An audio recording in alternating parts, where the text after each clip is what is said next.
ایک نیک بادشاہ گزرا ہے، اس نے ایک مندر کو فتح کرنے کے لیے 16 دفعہ حملہ کیا اور 16 دفعہ ناکام ہوا۔ آپ غور کریں کتنی عجیب بات ہے کہ 16 دفعہ ایک بندہ جنگجوئی کرے اور شکست اٹھائے۔ لوگ مرتے ہوں گے، تکلیف ہوتی ہوگی، ذلت اٹھانی پڑتی ہوگی، مگر وہ اللہ کا بندہ لگا رہا کہ میں نے اس بندر کو فتح کرنا ہے۔ 16 دفعہ شکست کھانے کے بعد کسی نے سلطان محمود غزنوی سے کہا کہ آپ نے کوشش میں تو کوئی کمی نہیں کی، اب کسی اللہ والے سے دعا بھی کروا لو کہ اللہ تعالیٰ تمہیں کامیاب فرما دے۔ تو اس وقت کے ایک بزرگ تھے حضرت خواجہ ابوالحسن خرقانی رحمۃ اللہ علیہ، یہ سلسلہ نقشبندیہ کے بزرگ تھے، ان کی خدمت میں وہ حاضر ہوا۔ حضرت کی خانقاہ تھی اور اس دن وہاں جو مریدین تھے وہ صفائی کر رہے تھے، جھاڑو دے رہے تھے، مٹی اڑ رہی تھی، اور حضرت اندر کمرے میں بیٹھے ہوئے تھے اور ان کو سر کے اندر خارش محسوس ہوتی تھی۔ یہ خارش کئی مرتبہ جوؤں کی وجہ سے بھی ہوتی ہے اور کئی مرتبہ خشکی کی وجہ سے بھی ہوتی ہے۔ تو چونکہ بال لمبے لمبے تھے، زلفیں تھیں، تو حضرت نے ایک خادم کو کہا کہ بھئی سر میں دیکھو کہ یہ خارش کیوں ہو رہی ہے۔ تو وہ سر میں آپ یوں سمجھیں کہ خشکی دیکھ رہا تھا یا جوئیں تلاش کر رہا تھا۔ ایسے وقت میں سلطان محمود غزنوی وہاں پہنچا۔ ایک آدمی نے دیکھا کہ وقت کا بادشاہ آیا ہے، تو وہ بھاگا بھاگا اندر گیا کہ میں حضرت کو جا کر بتاؤں۔ اور وہاں تو منظر ہی عجیب تھا کہ حضرت تو سر جھکا کے بیٹھے ہوئے تھے اور جو خادم تھا وہ ان کے بالوں میں خشکی یا جوئیں تلاش کر رہا تھا۔ تو اس نے اس خادم کو اشارہ کر کے بتایا کہ حضرت کو ملنے کے لیے بادشاہ سلامت آ رہے ہیں۔ اب اس خادم کو جب پتہ چلا کہ بادشاہ سلامت آ رہے ہیں تو اس نے حضرت کو جلدی میں کہا حضرت حضرت۔ تو حضرت اس کی طرف متوجہ ہوئے، بھئی کیا ہوا کیا ہوا؟ حضرت وہ بادشاہ سلامت آ رہے ہیں۔ حضرت نے فرمایا اوہو، میں سمجھا کوئی بڑی سی جوں تیرے ہاتھ آ گئی۔ وقت کا بادشاہ ملنے کے لیے آ رہا ہے اور ان حضرات کے دل میں دیکھیے کتنا اللہ کی محبت ہے اور دنیا کی حقارت ہے۔ وہ فرماتے ہیں کہ میں سمجھا کوئی بڑی سی جو تیرے ہاتھ آ گئی۔ اتنے میں سلطان محمود غزنوی بھی آ گیا۔ حضرت نے اس کو سلام کیا، بٹھایا اپنے پاس، تھوڑی دیر گفتگو کی۔ اب اس گفتگو کے دوران سلطان محمود غزنوی نے درہم و دینار کی بھری ہوئی ایک تھیلی ہدیے کے طور پہ پیش کی۔ تو حضرت نے سلطان محمود کو کہا کہ اس کو یہاں رکھ دیں۔ اس نے رکھ دی۔ تھوڑی دیر بعد حضرت نے اپنے خادم سے کہا کہ بھئی ہمارے پاس کھانے کی کوئی چیز ہے؟ ایک خشک روٹی کا ٹکڑا تھا۔ اس نے کہا جی کہ وہ خشک روٹی کا ٹکڑا ہے۔ فرمایا لے آؤ۔ جب وہ لے آیا تو آپ نے بادشاہ کو پیش کی کہ آپ کھائیے۔ اب بادشاہ نے خشک روٹی کا ٹکڑا جو اپنے منہ میں ڈالا تو وہ اتنا خشک تھا کہ حلق سے نیچے نہ اترا، تو پانی پینے کی ضرورت محسوس ہوئی۔ تو حضرت نے اس سے کہا کہ لگتا ہے کہ یہ خشک ٹکڑا نیچے گلے سے اتر نہیں رہا۔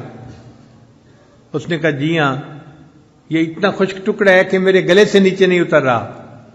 فرمایا جیسے میری خشک روٹی کا ٹکڑا تمہارے گلے سے نہیں اتر رہا، یہ تمہارے درہم و دینار کی تھیلی میرے بھی گلے سے نہیں نیچے اتر رہی۔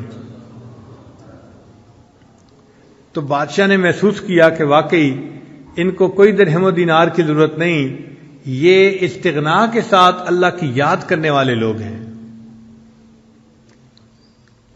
اس نے کہا کہ حضرت اب میں مقصد بتاتا ہوں جس کے لیے حاضر ہوا، کہ میں ایک مندر کو فتح کرنے کے لیے 16 دفعہ حملہ کر چکا ہوں مگر میں ہر دفعہ ناکام ہوا۔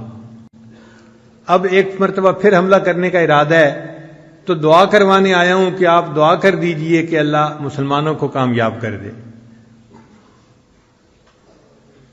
تو خواجہ ابوالحسن خرقانی رحمۃ اللہ علیہ نے ایک جبہ اپنا پڑا تھا پاس، وہ اٹھا کے دے دیا، فرمایا کہ بھئی یہ جبہ ساتھ لے جاؤ، اور جب تم مشکل وقت میں ہو تو یہ جبے کو سامنے رکھ کے 2 رکعت نفل اللہ کے سامنے پڑھو اور یہ دعا مانگو، یا اللہ اگر اس جبے والے کا کوئی مقام تیری نگاہوں میں ہے تو میرے اس معاملے میں میری مدد فرما دیجئے۔ تم دعا کرو گے اللہ قبول فرما لیں گے۔ تو سلطان محمود غزنوی بڑا خوش ہو گیا، واپس آیا۔ اب اس نے 17ویں دفعہ حملہ کیا۔ یہ منظر ایسا تھا کہ جب اس پر حملہ کیا جاتا تھا تو ہندوؤں کی مدد کے لیے اور بھی بہت سے لوگ آ جاتے تھے، مسلمان تھوڑے ہوتے تھے، مخالف زیادہ ہوتے تھے، تو مسلمان فتح نہیں حاصل کر پاتے تھے۔ اب جب 17ویں دفعہ لڑائی ہوئی تو معاملہ پھر اسی طرح کے مسلمانوں کے قدم پیچھے ہٹنے لگے، کمزوری دکھانے لگے۔ جب سلطان محمود نے دیکھا تو اس نے 2 رکعت نفل پڑھ کے اور وہ جبہ اپنی گود میں رکھ کے دعا مانگی کہ یا اللہ اگر اس جبے والے کا تیرے ہاں کوئی مرتبہ ہے تو تو اس کی برکت سے اے اللہ مجھے فتح عطا فرما دے۔ ایسا پانسا پلٹا کہ تھوڑی دیر میں اللہ نے مسلمانوں کو فتح عطا فرما دی۔ تو سلطان محمود غزنوی سومنات کے قلعے کا فاتح بن گیا۔ اب مندر کے اندر بہت ساری مورتیاں تھیں، تو سلطان محمود غزنوی نے حکم دیا کہ سب بتوں کو توڑ دیا جائے۔ تو اس وقت ہندوؤں نے نمائندہ بھیجا کہ یہ جو ہمارا خاص 2 بت ہیں آپ ان کو نہ توڑیں، اور اس کے بدلے ہم آپ کو سونا دے دیتے ہیں، جتنا وزن اس کا ہے اتنے وزن سونا ہم آپ کو دے دیتے ہیں۔ تو سلطان محمود غزنوی نے کہا کہ اگر میں سونے کے عوض یہ بت دے دوں گا تو ساری دنیا مجھے بت فروش کہا کرے گی۔ میں بت فروش نہیں ہوں، میں تو بت شکن ہوں، ان کو توڑنے والا ہوں، میں تو توڑ کے رہوں گا۔ اور اللہ کی شان کہ جب سلطان محمود نے اس بت کو توڑا تو وہ اندر سے خالی تھا اور اس کے اندر بڑے قیمتی ہیرے جواہرات تھے، اور ان کی قیمت سونے کی قیمت سے بھی زیادہ تھی۔ تو سلطان محمود بت شکن کہلایا کہ اس نے بتوں کو بھی توڑا اور اللہ نے اس کے بدلے اس کو دنیا کا مال بھی عطا فرمایا۔ خیر سلطان محمود بڑا خوش تھا، اس نے سوچا کہ میں جاتا ہوں اور حضرت خواجہ عبد الخالق غیدوانی رحمۃ اللہ علیہ کا شکریہ ادا کرتا ہوں۔ من لم یشکر الناس لم یشکر اللہ، جو انسانوں کا شکر ادا نہیں کرتا وہ اللہ کا بھی شکر ادا نہیں کرتا۔ چنانچہ سلطان محمود غزنوی خواجہ ابوالحسن خرقانی رحمۃ اللہ کے پاس حاضر ہوا، بڑا خوش تھا۔ حضرت نے پوچھا کہ سلطان محمود کیا معاملہ ہے؟ حضرت آپ نے وہ جبہ دیا تھا تو میں نے دعا مانگی تو اللہ نے مجھے سومنات کا فاتح بنا دیا۔ تو خواجہ ابوالحسن خرقانی رحمۃ اللہ نے فرمایا کہ سلطان محمود تم نے بڑی تھوڑی قیمت لگائی، اگر اس وقت تم یہ دعا مانگتے اے اللہ مجھے پورے جہان کا فاتح بنا دے، اللہ تعالیٰ تجھے پوری دنیا کا فاتح بنا دیتے۔ تو اللہ والوں کا اللہ کے ہاں ایسا مقام ہوتا ہے کہ اگر ان کی برکت سے دعا مانگی جائے تو قبول ہوتی ہے۔ کہتے ہیں کہ سلطان محمود غزنوی جب فوت ہوا تو کسی نے خواب میں دیکھا، اس نے پوچھا سلطان محمود آگے کیا بنا؟ کہنے لگا کہ اللہ نے میری مغفرت فرما دی۔ اس نے کہا سلطان محمود کون سا عمل تھا جو اللہ کو پسند آیا؟ تو سلطان محمود کہنے لگا کہ ایک دفعہ میں ایک اللہ والے کی خانقاہ پہ گیا تھا، لوگ صفائی کر رہے تھے اور مٹی اڑ رہی تھی، تو میں نے اس مٹی سے کراہت کرنے کی بجائے اس مٹی کو اپنے چہرے پہ مل لیا تھا برکت کے لیے کہ یہ اللہ والوں کے قدموں کی مٹی ہے، میں اس کو اپنے چہرے پہ مل لیتا ہوں۔